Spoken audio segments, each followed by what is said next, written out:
Bienvenue au centre de formation sur le service dans l'église du Seigneur Jésus-Christ. Pas dans l'église de l'apôtre Moïse, mais dans l'église du Seigneur Jésus-Christ, où lui-même ayant fait de moi un don à son église, un don d'apôtre, je ne cesse de vous édifier depuis un certain temps dans cette grande série très importante que le Saint-Esprit m'a juste inspiré le thème, et le thème sur lequel ne cesse de me donner des enseignements, le thème qui n'est rien d'autre que les préalables, donc au pluriel là, les préalables pour servir Dieu dans son Église. Les préalables pour servir Dieu dans son Église. Et ça, c'est une série vraiment révolutionnaire. Et au travers de cette série, le Seigneur m'a fait vraiment comprendre beaucoup de choses, même en rapport avec ce qu'il m'avait dit de quitter. C'était quitter le christianisme, mais quand il m'a parlé de quitter en son temps, ma compréhension n'était pas vraiment parfaite. Comme je l'ai dit toujours, selon 1 Corinthiens chapitre 13, verset 9, nous connaissons en partie et nous prophétisons en partie. Nous sommes en train de croître dans la connaissance de notre Dieu, dans la compréhension de la doctrine de la Nouvelle Alliance. Toute la doctrine, elle est posée, craque dedans, scellée dans les actes des apôtres et les épîtres. C'est dans ces livres-là, dans ces seuls livres de la Bible où les apôtres nous ont enseigné, nous ont donné des enseignements en rapport avec la Nouvelle Alliance. Cette Nouvelle Alliance, elle n'a pas commencé avec les apôtres. Ce n'est pas eux qui ont prophétisé sur la Nouvelle Alliance. La Nouvelle Alliance a été prophétisée depuis l'Ancien Testament. Et c'était une affaire de Juifs, des Juifs seulement. Vous trouvez ça dans Jérémie chapitre 31, à partir du verset 31, je crois, jusqu'au 34 ou 35. Vous trouvez le problème de la Nouvelle Alliance. Déjà prophétisé dans l'Ancien Testament. Prophétisé déjà depuis l'Ancien Testament. Et c'était à venir pour le Juif. Et même quand nous parlons de la Nouvelle Alliance, pourquoi est-ce que cette période de l'Église, elle est aussi appelée la période de la grâce? Puisque cette Nouvelle Alliance-là, quand elle était prophétisée dans l'Ancien Testament, elle n'a jamais été l'affaire de gens de nation. C'est vraiment par grâce, par pure grâce, qu'aujourd'hui nous sommes sauvés et nous jouissons de cette alliance, cette nouvelle alliance que Dieu a traitée avec Jésus. La nouvelle alliance, c'est le contrat, Dieu la traite avec Jésus.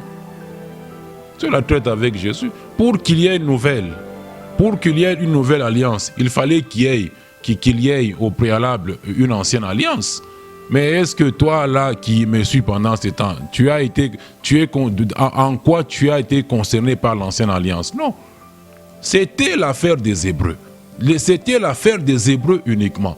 Quand eux prophétisaient, les Ésaïe et les autres, les Jérémie et les Ézéchiel, quand ils ont parlé sous la nouvelle alliance, quand ils ont prophétisé sur ça, c'était une affaire entre eux. Mais comme Paul nous le dit dans Éphésiens, que Dieu a gardé le mystère là de l'Église, le mystère de l'Église. Donc c'était un mystère que Dieu a gardé pour lui-même de tout temps et de toute éternité, mais qu'il a fini par révéler à ses saints apôtres. La nouvelle alliance, c'était l'affaire des Juifs. Mais tous, quand ils ont prophétisé, Dieu les a cachés. Son mystère en ce qui concernait l'Église. Donc les enseignements de la Nouvelle Alliance nous sont maintenant donnés par les apôtres. C'est craque dedans. Donc on n'est pas en train de fabriquer des enseignements là-bas. Les apôtres nous ont déjà enseigné. Et c'est ainsi que je vous ai même dit quand j'ai commencé cette série sur les préalables pour servir Dieu, même dans ma fonction d'apôtre, je vous ai dit que je ne suis pas apôtre comme Pierre. Je ne suis pas apôtre comme Paul. Je ne suis pas apôtre comme eux. Je ne suis pas apôtre comme eux. Les Pierre, les 12 là-bas, apôtres de la première génération. Paul et les autres de la deuxième génération. Moi et les autres que le Seigneur va susciter dans ce temps de la fin. Troisième génération. Je ne suis pas comme eux. Je ne suis pas comme eux. Ça serait vraiment mettre le doigt dans l'œil si on voulait commencer à se comparer. Ils nous ont déjà donné toute la doctrine de la nouvelle alliance. Toute la doctrine est là. Toute la doctrine est là. Et nous sommes en train de croître dans la compréhension de cette doctrine là-bas. Le Saint-Esprit nous enseigne. Le Saint-Esprit nous enseigne toutes choses en ce qui concerne cette doctrine-là. Et nous parlons depuis le 4e enseignement sur qui est un enfant de Dieu. C'est sur ce thème-là que je continue encore à vous parler aujourd'hui de la part du Seigneur. Qui est un enfant de Dieu? Mais qu'il plaise vraiment à Dieu, comme dans Romains 10, verset 17, on dit, il est écrit que la foi vient de ce que l'on entend, et ce que l'on entend vient de la parole de Dieu. Donc, tel que vous m'écoutez là-bas, que ce soit à la radio, que vous me regardez à la télévision, vous n'avez pas toute la connaissance. Vous n'avez pas toute la connaissance et je n'ai pas non plus toute la connaissance. C'est que les chrétiens appellent dans le christianisme, ils ont donné un nom là, disant omniscient. Vous n'avez pas toute la connaissance. Donc, c'est quand on vous dit, c'est quand on vous enseigne. Et si ce que vous êtes en train d'entendre est conforme à la volonté de Dieu pour vous, c'est à ce moment-là que Dieu prend ce que vous êtes en train d'entendre et qui est conforme à sa volonté et vous donne la foi, et il produit la conviction en vous, il vous donne l'intelligence. Donc je me mettrai vraiment à rappeler pendant un certain temps les programmes, les programmes de diffusion des enseignements de la Nouvelle Alliance que je suis en train de... les enseignements basés sur la Nouvelle Alliance que je suis en train de donner, c'est que je suis à la télé. Les enseignements passent vraiment à la télévision chaque mardi à partir de 15h. Et puis chaque samedi, on est toujours à la télévision à 17h. Et dimanche, on est toujours à la télévision aussi à 17h. Et à la radio, nous y sommes le vendredi à 17h, ainsi que le dimanche à 17h. Donc, prenez vraiment ce rendez-vous à cœur, soyez vraiment réguliers, puisque vous pouvez me suivre, vous pouvez être en train de me suivre présentement au hasard, à l'improviste, mais que prenez vraiment ces rendez-vous, soyez vraiment réguliers. Et les enseignements sont aussi publiés régulièrement sur la page Facebook et la chaîne YouTube du nom de Retour à l'Évangile de la Grâce. Quand vous y allez, vous allez trouver vraiment ces enseignements. Mais les internautes là, c'est comme je dis toujours, le problème de la parabole de Marc 4 là-bas, 1 jusqu'à 20. Partout la parole est sémée. Bon, les gens viennent là-bas, ils cliquent, ils aiment la page, ils s'abonnent à la page. Maintenant, quand on publie les enseignements, comment pouvez-vous expliquer? On publie un enseignement, mais pas même un quart des gens qui sont abonnés à la chaîne ne suivent l'enseignement. Mais vous vous êtes abonné pourquoi? Vous vous êtes abonné pourquoi? Vous avez vu la page Facebook, vous avez vu la chaîne YouTube.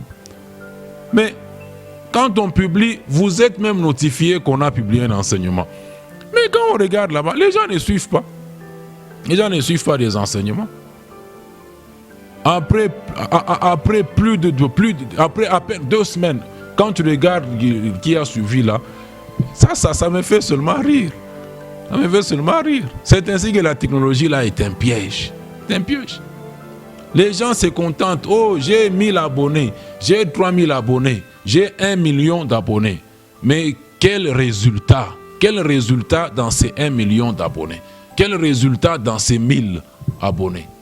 Oh non, on a vu ma vidéo là-bas par 1000 personnes. Tu es sûr qu'ils ont commencé de la première seconde à la dernière seconde? Tu es sûr? 2 Corinthiens chapitre 10, verset 18. Ce n'est pas celui qui se recommande qui est approuvé, mais c'est celui que Dieu recommande. Moi, j'ai fait ce travail avec Dieu. Je le fais avec Dieu. Je le fais avec Dieu. Lui-même recommande ses enseignements à qui il veut le recommander. Et selon Ecclésiaste 11, verset 1, au verset 1 là-bas, on vous dit, jette ton pain sur les eaux. Jette ton pain sur les eaux. C'est ce que je suis en train de faire. Moi, je sème sur l'eau. Quand tu prends un pain, moukate, tu jettes sur l'eau. Quel sera le résultat? Ça va tenir? Il t'a poté. Il t'a sungouri quand il t'a poté. Mais on te dit maintenant, toujours au verset 1 là-bas, qu'avec le temps, tu le retrouveras. Avec le temps, tu le retrouveras. Dis, sème, le matin sème, le soir sème encore la semence. Car tu ne sais pas ce qui réussira. Tu ne sais pas. Sème la semence. Toi, ne te fatigue pas, sème la semence. Enseigne. Comme Paul disait à Timothée dans 2 Timothée chapitre 4, enseigne, insiste en toute occasion, bonne ou mauvaise. Non, ce n'est pas un plaisir. Ce n'est pas un plaisir de voir que les gens sont abonnés à une chaîne, les gens sont abonnés sur la page Facebook, les gens sont abonnés sur la page YouTube, mais quand on met les enseignements, les gens ne suivent pas. La parabole de Marc 4, 1 jusqu'à 20.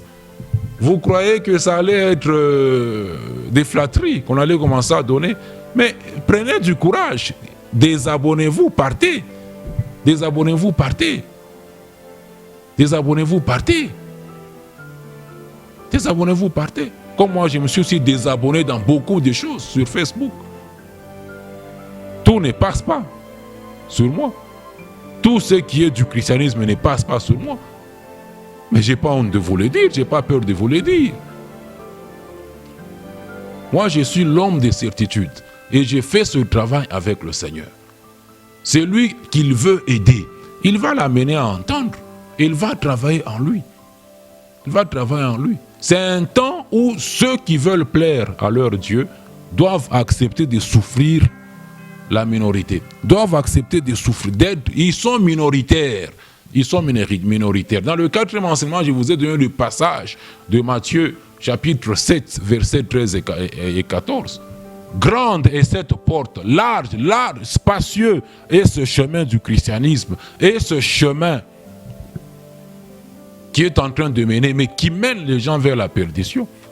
Mais Jésus appelle ses brebis, il appelle ses frères et ses sœurs, et beaucoup qui sont égarés aujourd'hui à cause de l'ennemi qui a fait d'eux, qui les a soumis à sa volonté, à lui-ennemi. Il les appelle à prendre cette route, cette porte étroite, ce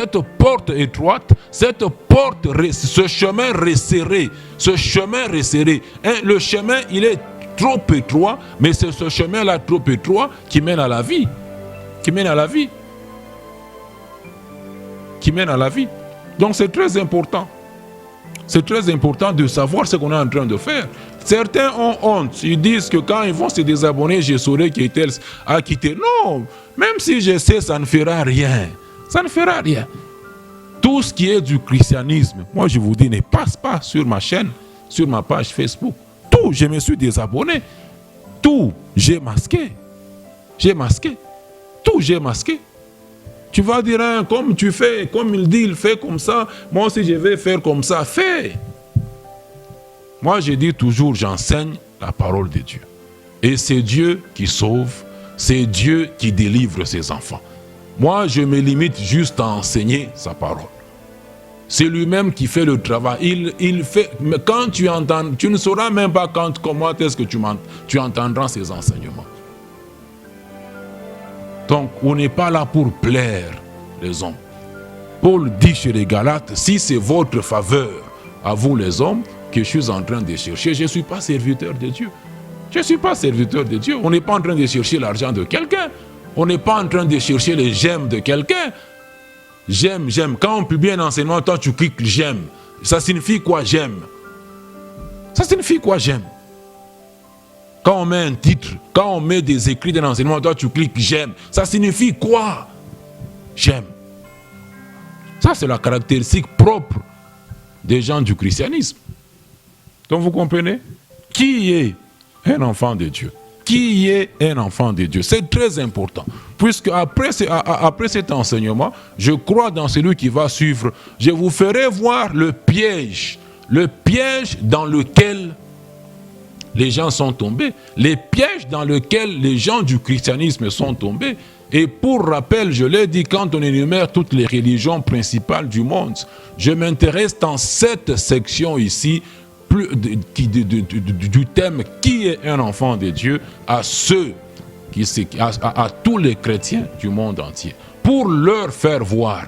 Eux, ils disent appartenir au vrai Dieu, eux, ils disent servir leur Dieu, mais je suis en train de vous montrer sur base des Écritures qui est celui que Dieu appelle son enfant, et c'est quoi ce que Dieu lui dit dans les Écritures, dans la doctrine de la Nouvelle Alliance. Servir Dieu, c'est quoi? Donc, ils sont ma cible privilégiée, mon domaine privilégié dans cet enseignement. C'est très important. C'est très important. Il y a ce piège-là qu'on verra dans l'enseignement qui va suivre. Comment est-ce que les gens deviennent des chrétiens? Comment est-ce que des familles entières ont formé des chrétiens et continuent à former des chrétiens? Nous allons le voir depuis le point zéro jusqu'à ce qu'on parvient à former maintenant des incrédules. On parvient à former des gens qui sont endurcis, qu'on dit chrétiens. Quand on leur présente maintenant la vérité, ils se disent qu'ils sont enfants de Dieu, qu'ils sont sauvés, sans l'être. Ils professent l'être des bouts de lèvres. On le verra. Ce piège-là dans lequel beaucoup de familles sont tombées, beaucoup de gens sont tombés, ne comprenant pas des histoires. Il y a des familles chrétiennes qui n'ont cessé de se former. Et ces fléaux durent des siècles. Quelqu'un me dira, mais ça fait des siècles que ces fléaux durent. Qu'est-ce que toi tu crois que tu feras en enseignant comme ça? Moi je vous dis, ce n'est pas moi qui fais le travail. Rien n'est impossible à Dieu. Rien n'est pas impossible à moi. Mais rien n'est impossible à Dieu et à sa parole. Rien n'est impossible à Dieu et à sa parole. Ce n'est pas parce que la ruine, ce n'est pas parce que la déviation a fait des centaines d'années, a fait de siècles sur terre, que Dieu ne saura pas redresser ça. Mais pourquoi est-ce que ça dure comme ça? Parce que Dieu ne travaille pas comme un magicien. Il ne travaille pas comme un magicien. Il ne travaille qu'avec la parole et avec Dieu le Saint-Esprit. Mais cette parole qui n'a pas été prêchée, qui n'a pas été enseignée, comment est-ce que Dieu allait travailler? Comment est-ce que Dieu allait travailler? Il va travailler, il va atteindre ses résultats. Alors nous sommes en train de le voir vraiment que, en disant, je faisais cette déclaration en disant que tout chrétien n'est pas un enfant de Dieu. N'est pas un enfant de Dieu.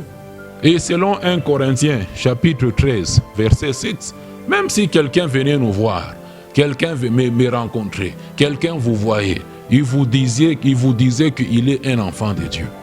Mais 1 Corinthiens chapitre 13, verset 7, nous le croyons. Oui, l'amour croit tout. L'amour croit tout. Ce n'est pas ton amour sentiment. Ce n'est pas l'amour sentiment. Mais cet amour de Dieu. Cet amour de Dieu qui nous est défini dans Romains 5 là-bas, en disant que l'amour de Dieu est répandu dans nos cœurs. Qui répand cet amour-là dans nos cœurs? C'est le Saint-Esprit, le divin amour.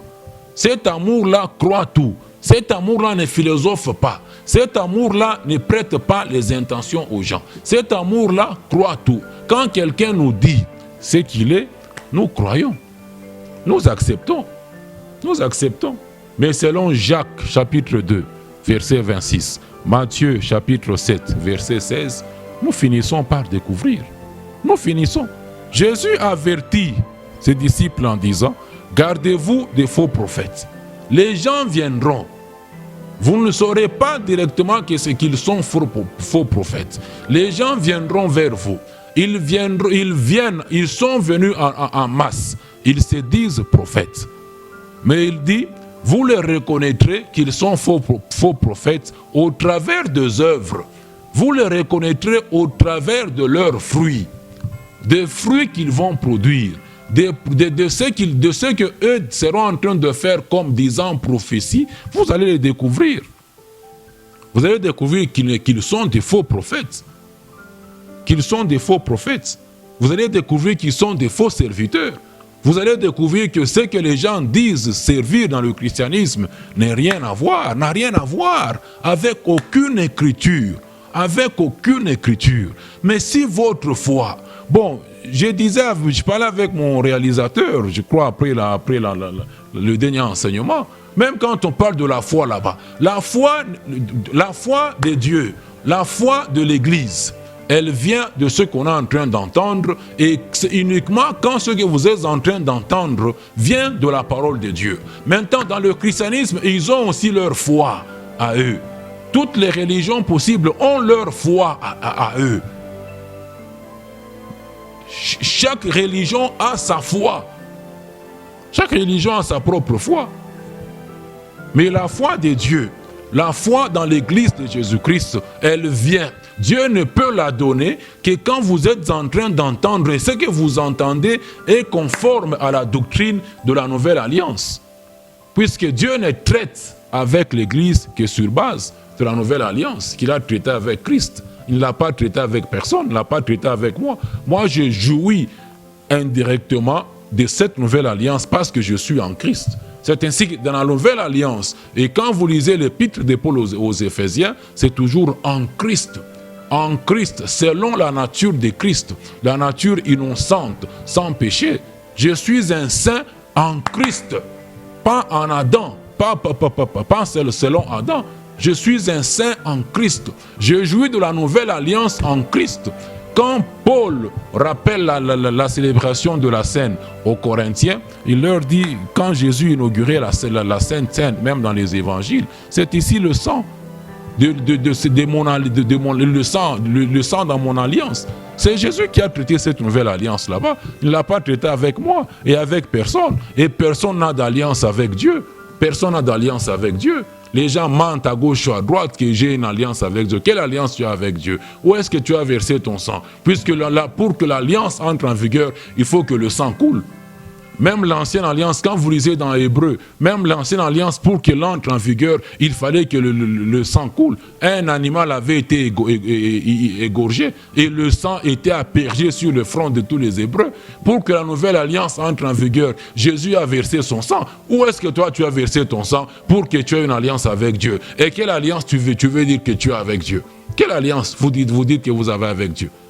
Moi, je n'ai pas d'alliance avec Dieu. Être fait un don d'apôtre à l'église de Christ n'est pas une alliance. Ça, c'est mon ministère, le ministère qu'il a fait de moi. Ça, ce n'est pas une alliance. Vous le reconnaîtrez. Vous le reconnaîtrez. Vous le reconnaîtrez. Nous croyons, sur base de 1 Corinthiens chapitre 13, verset 7, mais nous finissons par croire. Paul a démasqué que cette femme-là à Philippe, dans Acte 16, c'était l'esprit impur qui l'a manipulé. J'ai aussi fini par découvrir que Démas, dont Paul parle en disant qu'il l'avait abandonné pour l'amour du siècle présent. L'amour du siècle présent était en lui. Mais Jean vous dit dans 1 Jean chapitre 2, 15, 17, que celui en qui l'amour du monde, l'amour du siècle présent et en qui cet amour est, n'appartient pas au Père. On finit par découvrir au travers des Écritures, au travers de la doctrine de la Nouvelle Alliance, on finit par découvrir toutes ces histoires là-bas, on finit par découvrir. Hein? Et depuis que le Saint-Esprit m'enseigne toutes ces histoires, m'enseigne comment est-ce que Dieu manifeste le don spirituel de discernement des esprits, moi j'ai été libéré, délivré de beaucoup de séquelles du christianisme. Beaucoup de séquelles que j'avais dans le christianisme. Beaucoup de séquelles. Et quelles sont ces séquelles là-bas? Prêter les intentions aux gens. Prêter les intentions aux gens. Juger sur l'apparence. Juger les gens sur les apparences. Décider à qui croiser. Qui est-ce qu'on peut croiser? Quand on voit quelqu'un sur la route, certaines personnes, on a timbia. Tu prends une autre direction. Tu fouilles. Tout ça, ce sont les séquelles du christianisme. Décider qui aider et qui n'est pas aidé sur base de l'apparence. Oh, il peut être sorcier, il peut avoir telle maladie, sans preuve. Décider avec qui manger, avec qui n'est pas manger. Décider chez qui manger. Avoir peur de manger, je ne sais pas, quand tu as faim, même quand tu as soif, chez quelqu'un, au nom de soi-disant démons, au nom de soi-disant sorciers. Tout ça, ce sont des séquelles du christianisme. Oh, il peut être sorcier. Oh, il peut m'en foutre. Oh, ça peut l'esprit de réclamation de ceci. On a inventé des esprits qui n'existent. Oh, esprit de réclamation, esprit de pauvreté. Oh, il peut faire c'est ceci ou cela. Tout ça, ce sont les séquelles du christianisme dont Dieu m'a délivré depuis qu'il m'enseignait et qu'il continue à m'enseigner, que nous finissons par découvrir que tel n'est pas ce qu'il dit qu'il est, au travers des œuvres, au travers de ce que lui est en train de faire sur terrain, au travers de ce que vous êtes en train de sortir de vos bouches, disant enseigner, disant servir Dieu.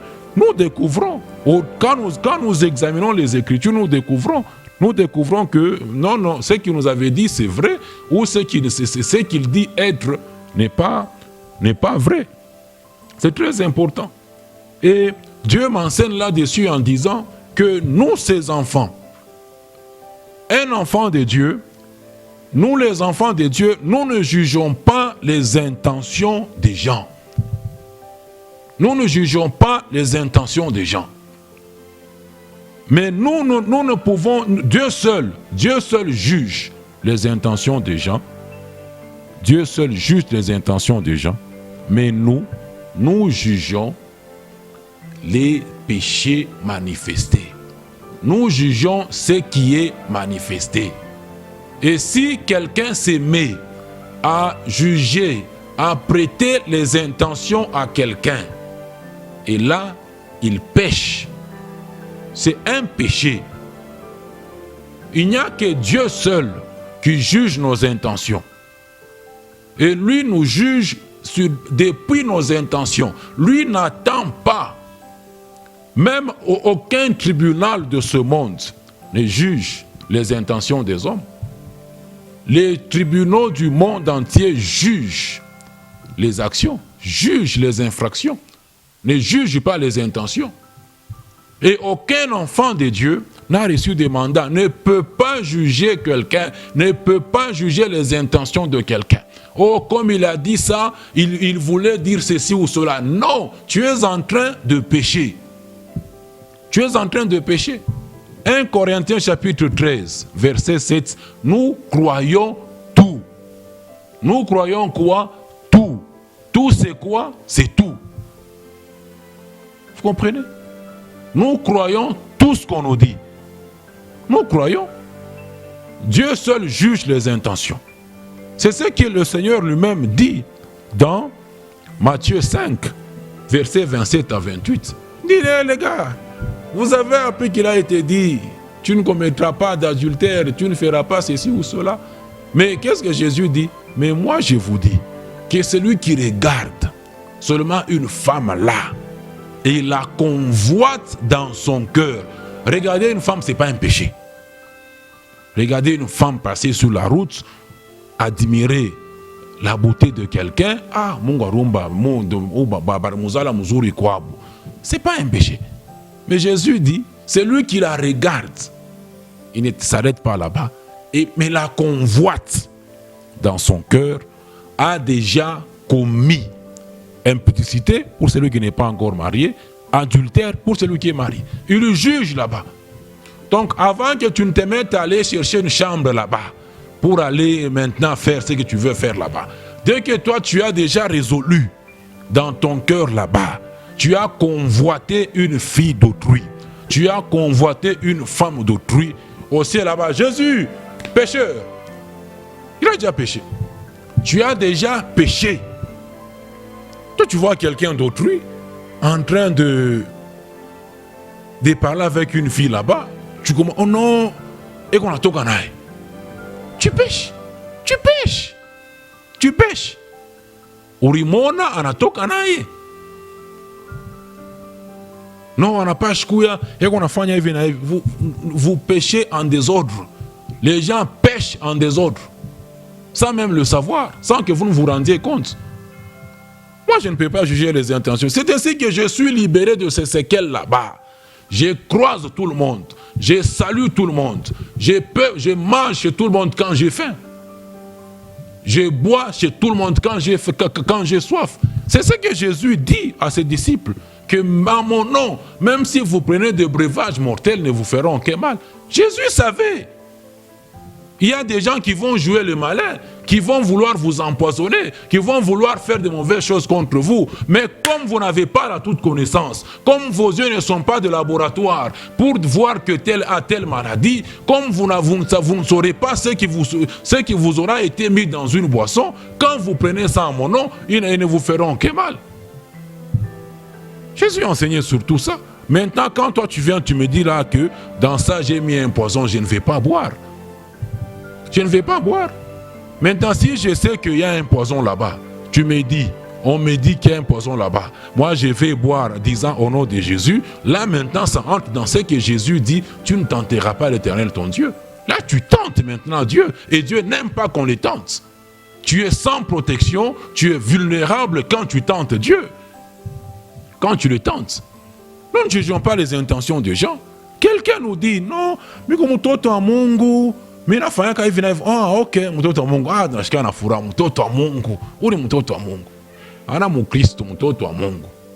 Mtoto wa Mungu. Mais nous finissons par découvrir. Il dit, dès que tu convoites, dès que tu regardes une femme, ah, elle est jolie, hein? Ah, Yves, tu commences à nourrir là-bas. C'est que Jacques dit même dans Jacques 1.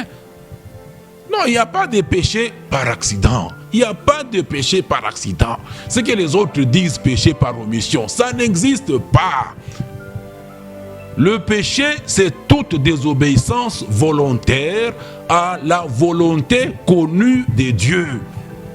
C'est ça le péché. C'est ainsi que les tout-petits, les enfants dont la conscience n'ont pas encore atteint la maturité, eux, ils sont en train de commettre des péchés, mais ils ne sont pas conscients. Ils ne savent pas encore que ce qu'ils font, c'est mal. C'est ainsi que quand ces enfants-là ont des parents qui sont des enfants de Dieu, Dieu les voit. Ils sont saints dans la position à cause de la foi de leurs parents. Il n'y a pas de péché par accident. Jacques dit, quelqu'un ne peut pas dire que, oh non, non, chacun de nous est attiré. Dont la tentation commence en nous. Elle commence en nous. Quand elle a conçu là-bas, elle produit maintenant le péché. Et quand le péché est consommé, il y a la mort, la séparation spirituelle ou la séparation éternelle qu'avec Dieu. Vous comprenez? Nous ne jugeons pas les intentions des gens. Nous sommes en train de toujours parler sur ce thème. Nous allons aller, soyez réguliers au rendez-vous que je ne cesse de vous donner. Vous allez comprendre beaucoup de choses. Dieu va vous donner la foi et vous allez comprendre beaucoup de choses. Nous ne jugeons pas les intentions des gens. Nous ne jugeons pas sur l'apparence de quelqu'un, sur les beaux habits que quelqu'un peut porter. Ces pulcres blanchis, mais étant un sépulcre blanchi, étant un loup féroce, un loup féroce là-bas en lui-même. C'est l'erreur que Samuel est allé aussi commettre là chez Isaïe, quand Dieu l'envoie pour aller oindre un roi. Lui, il arrive là-bas, le Eliab là, il sort là, Kafumba. Samuel se dit en lui-même, ba Philistin ba kunaisha. Tutabamaliza bote sasa pa. Eliab, il sort là, général de l'armée. Non, voici l'un de l'Éternel. Dieu dit Samuel, Samuel, Samuel, Samuel. Je l'ai déjà rejeté. Zamani Sana, je l'ai déjà rejeté. Ce n'est pas lui. Ce n'est pas lui. Il dit, vous les hommes, vous regardez à ceux qui frappent l'apparence. Mais moi, je regarde au cœur. Nous, ces enfants, nous jugeons les infractions. Nous jugeons les péchés manifestés. Nous jugeons les péchés manifestés. non Samuel, je l'ai déjà rejeté, Vous vous regardez sur l'apparence, vous jugez sur l'apparence. Et Dieu, dans cette affaire, comme je l'ai dit dans le dernier enseignement, dans le 4e enseignement, que le monde, avec ces statisticiens là-bas, ils connaissent, ils ont fait des estimations sur le nombre de chrétiens dans le monde. Et les statistiques donnent qu'ils représentent au moins 1/3 de la population mondiale. Mais Dieu seul connaît ses enfants.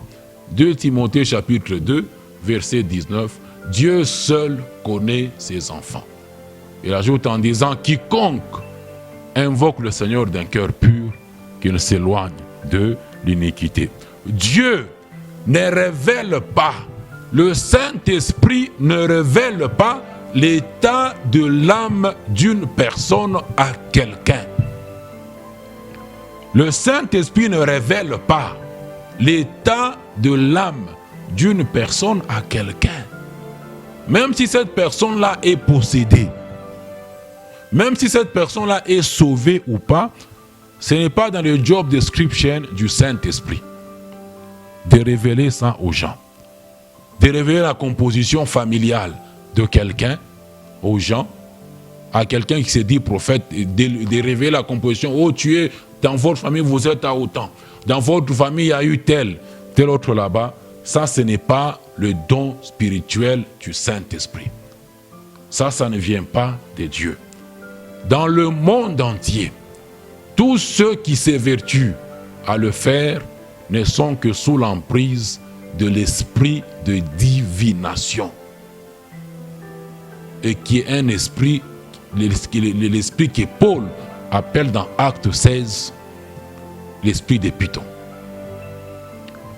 Paul a fini par découvrir que cette femme, l'esprit qui parlait, ce que la femme disait était vrai.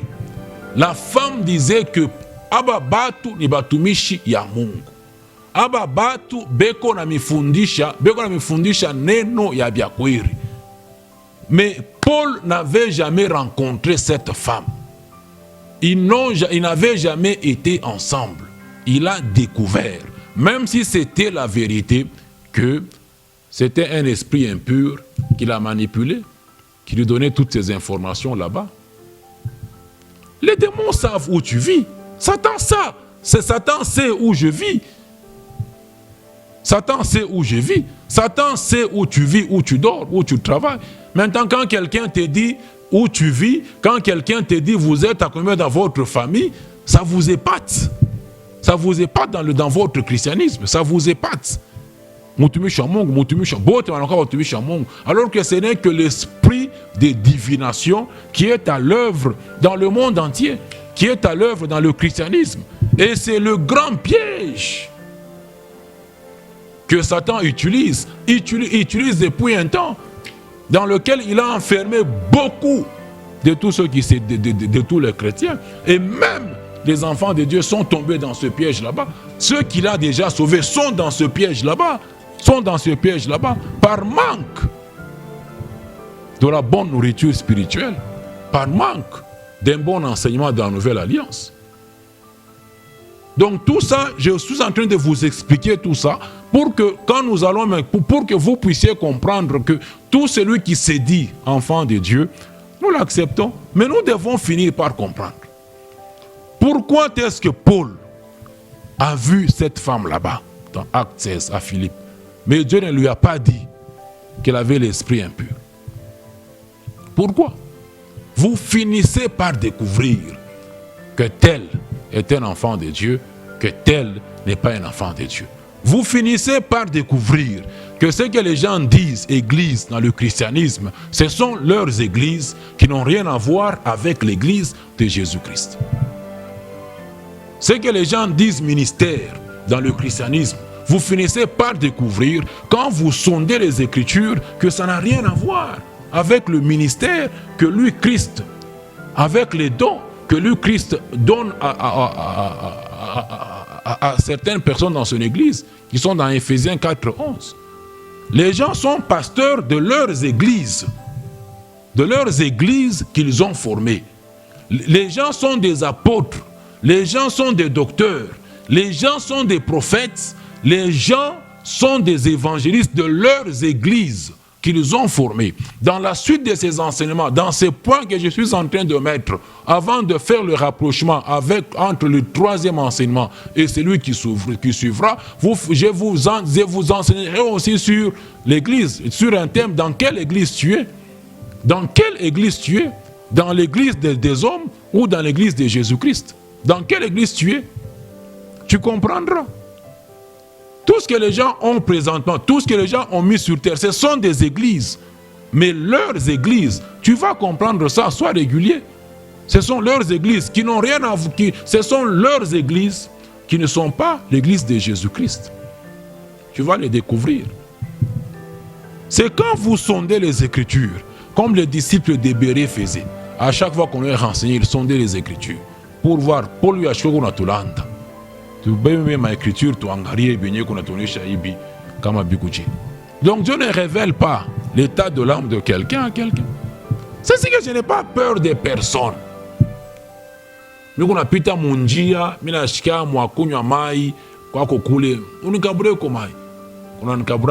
dis Père, bénis cette eau au nom de Jésus. Amen. C'est ça la prière. Quand j'enseignerai sur la prière, tu comprends, tu n'as jamais prié. Tu n'as pas encore prié. Tu n'as jamais prié. Tu n'as jamais prié. Pas les cérémonies que vous faites dans le christianisme. Les gens ne savent même pas prier. Les gens ne savent pas la prière, c'est quoi? Je vais manger, Père, au nom de Jésus, bénis ce repas. Amen. Les gens, oh Père, j'ai béni, je déclare, j'ai ceci, j'ai cela. Je dis, oh, ça vient d'où tout ça? Le sacrificateur, il bénit. Mais comment est-ce que le sacrificateur bénit? Rentrez même dans l'ancienne alliance. Toi, tu es qui pour bénir? Tu es qui pour bénir? Tu vas bénir qui? Quelle bénédiction tu as, toi? Ça, c'est un faux évangile, un faux message que les Américains, que le monde anglophone a développé. Je bénis, je déclare, je possède une politesse que nous voyons dans le christianisme. J'ai fait ceci, j'ai fait cela. Même Dieu s'étonne. Qui leur a enseigné ça? Quand Dieu parle à Moïse pour transmettre son ordonnance, son instruction, concernant la bénédiction que les sacrificateurs allaient commencer à mettre sur les enfants d'Israël. Vous trouvez cette formule-là dans Nombre, non? Et il dit, c'est ainsi que vous bénirez les enfants d'Israël et que je vous mettrai mon nom sur eux. Qu'est-ce qu'il dit dans la prière? Que l'Éternel te bénisse. Que l'Éternel te bénisse, que lui te bénisse. He is the only source of blessings. Il est la seule source de la bénédiction et il est le seul qui bénit. Il est le seul qui bénit. Moi, je ne peux pas bénir. Je ne peux pas bénir même un mariage. Je ne peux pas bénir même un moustique. Je ne peux pas bénir. Je demande au Père de bénir. Je demande au Père de vous bénir. Que Dieu vous bénisse. J'ai béni mes enfants, j'ai béni ceci, j'ai béni cela. Ça, ce sont des faux. Dieu s'étonne. Ah, il dit Jésus, il bénit. C'est quoi qu'il lui bénit? Il bénit. Non, vous n'avez rien compris. C'est Dieu qui bénit. Tu demandes au Père de bénir. Tu demandes au Père de bénir. Soit le centre là-bas. Non, on enseigne tout ça. On va continuer à enseigner. C'est Dieu qui bénit. Ce n'est pas un homme. Ce n'est pas un homme. Donc je prends ton foufou là-bas ou ton riz. Père, bénis ça au nom de Jésus. Il bénit et je mange. C'est lui qui bénit. C'est lui qui bénit. Donc nous découvrons. Même la prophétie, ni le don spirituel des prophéties ne consiste pas en la divination. Ce ne sont pas de la divination. La prophétie et le don spirituel des prophéties ne sont pas de la divination et ne consistent pas à révéler l'état de l'âme de quelqu'un, ni son identité, ni son passé, ni sa situation. Non, non, ce n'est pas scripturaire, ce n'est pas dans les Écritures. Le ministère des prophètes, ni le don spirituel des prophéties, quand Dieu les manifeste, ne consiste pas dans la révélation de l'état d'âme de quelqu'un, ne consiste pas à révéler le nom de quelqu'un. Il reste sur telle avenue, il a telle maladie, il a ceci ou cela. Ce n'est pas biblique. Ça ne vient pas de Dieu. Et ceux qui le font, c'est juste l'esprit de divination qui est à l'œuvre. 1 Corinthiens chapitre 14, verset 3, vous avez le rôle du don spirituel de la prophétie. C'est lui qui prophétise. Paul nous dit que lui, il parle aux hommes et qu'est-ce qu'il fait? Il édifie, il console et il exhorte. C'est ce que la prophétie fait. C'est ce que la prophétie fait. C'est ce que le don spirituel de prophétie fait. 1 Corinthiens chapitre 14, verset 3, nous décrit le rôle, ce que le don spirituel de prophétie fait. Je suis en train d'enseigner beaucoup de choses dans ce seul enseignement pour que vous parveniez à comprendre qui est un enfant de Dieu. Je suis en train de déblayer le terrain. Et ma façon de déblayer le terrain, c'est d'enseigner beaucoup de choses pour que vous puissiez comprendre. Et quand maintenant j'enseigne, je finirai maintenant par enseigner qui est l'enfant de Dieu, vous allez maintenant comprendre beaucoup de choses. On ne vient pas là-bas, on fait des bruits là-bas, on vous laisse en l'air. Vous ne comprenez rien. 1 Corinthiens 14, verset 3, nous définit le rôle, ce que le don spirituel des prophéties fait. Le don spirituel des prophéties qui est aussi différent du ministère des prophètes. C'est différent. Le don spirituel des prophéties, c'est lui qui, quand Dieu les manifeste, quand c'est celui-là qui prophétise, il édifie. Édifier, c'est quoi? C'est enseigner. Donc, le don spirituel des prophéties, les ministères des dons spirituels ont pour base commune la parole de Dieu. Ont pour base commune la doctrine de la Nouvelle Alliance. Celui qui prophétise, édifie, enseigne. C'est par exemple, quand vous prenez 2 Thessaloniciens chapitre 3, verset 8 jusqu'à 15, Paul édifie. Il se base sur la Nouvelle Alliance et il édifie les Thessaloniciens en ce qui concernait le travail séculier. Il dit, mais les gars, on apprend parmi vous qu'il y a des gens qui vivent dans le désordre. Et c'était quoi vivre dans le désordre pour eux? Ils ne font rien, ils ne travaillent pas, ils n'ont pas d'emploi, mais ils se mettent à raconter juste des histoires de discoureurs. Maintenant, il se met à les enseigner comment est-ce que les enfants de Dieu doivent vivre, comment les enfants de Dieu sont appelés à travailler. Il leur dit d'ailleurs, quand j'ai été au milieu de vous, nous n'avons mangé le pain de personne gratuitement. Ce n'est pas que je n'avais pas, moi, apôtre Paul, ce n'est pas que nous, avec mon équipe, nous n'avions pas le droit de recevoir quelque chose de votre part, mais nous avons agi ainsi pour vous donner un exemple à suivre,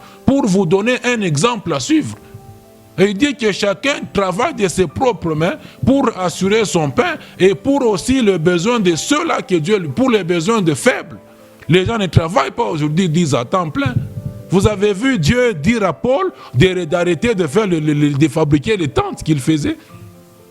Vous avez vu Dieu faire ça? Il appelle à temps plein. Il a appelé, temps plein là-bas, je vous ai dit même dernièrement. Dans la Nouvelle Alliance, nous sommes à temps plein au service de Dieu.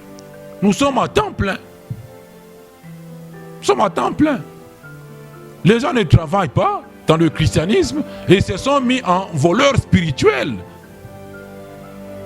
sur le dos de Dieu, avec des formules et offrandes et autres qui ne sont pas dans la Nouvelle Alliance, qui ne sont nulle part dans la Nouvelle Alliance.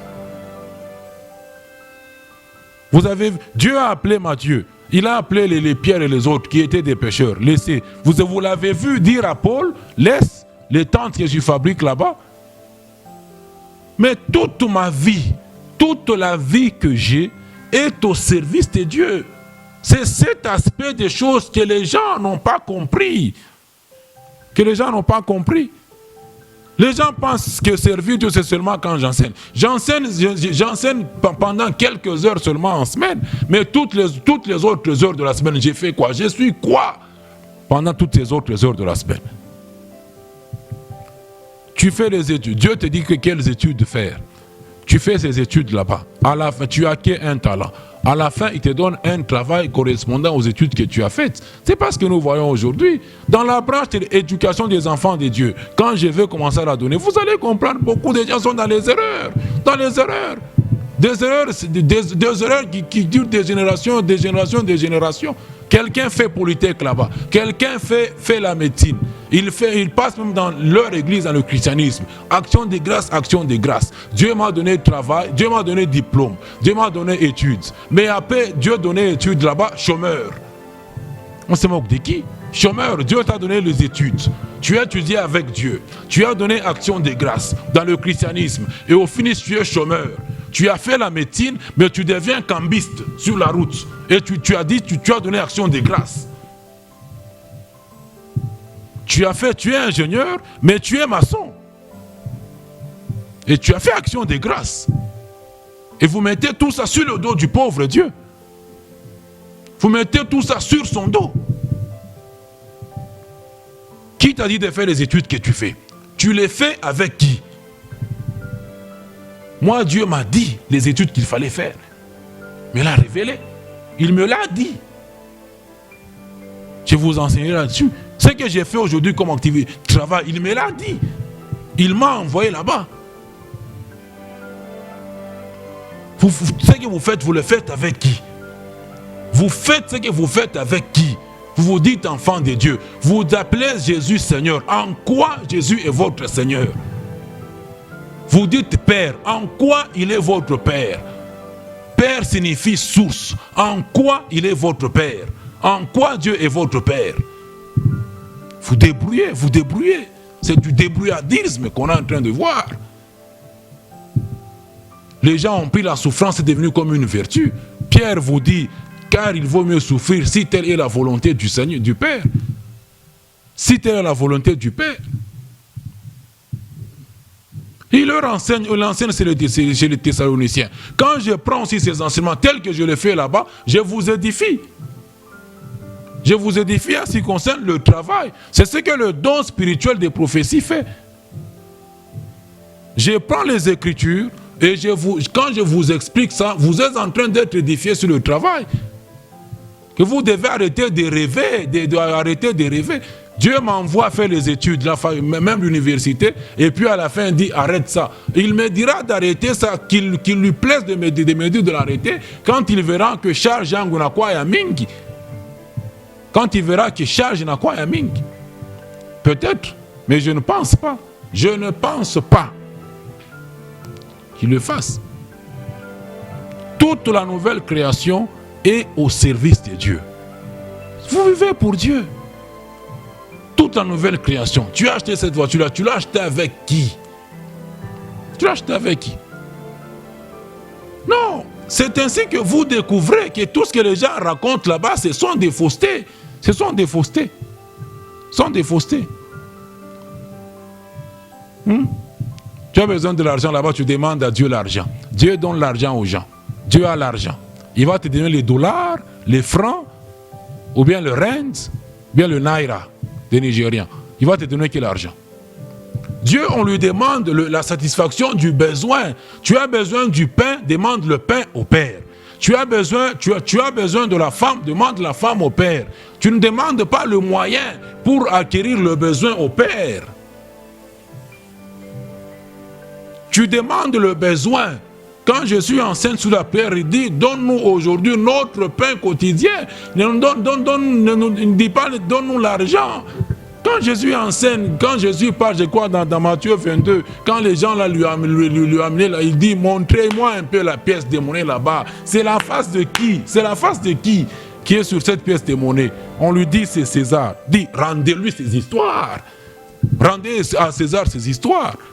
Dans AG, quand on parle de l'or et de l'argent, c'est l'or et l'argent matériaux, minéraux. Il y a franga, il y a dollar. Il va te donner quel argent?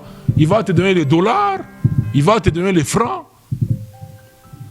il va te donner le rent, il va te donner le shilling, ou bien il va te donner quoi? Tu demandes la satisfaction de ton besoin au Père. Maintenant, tout ce que je suis en train de faire présentement, c'est le don spirituel de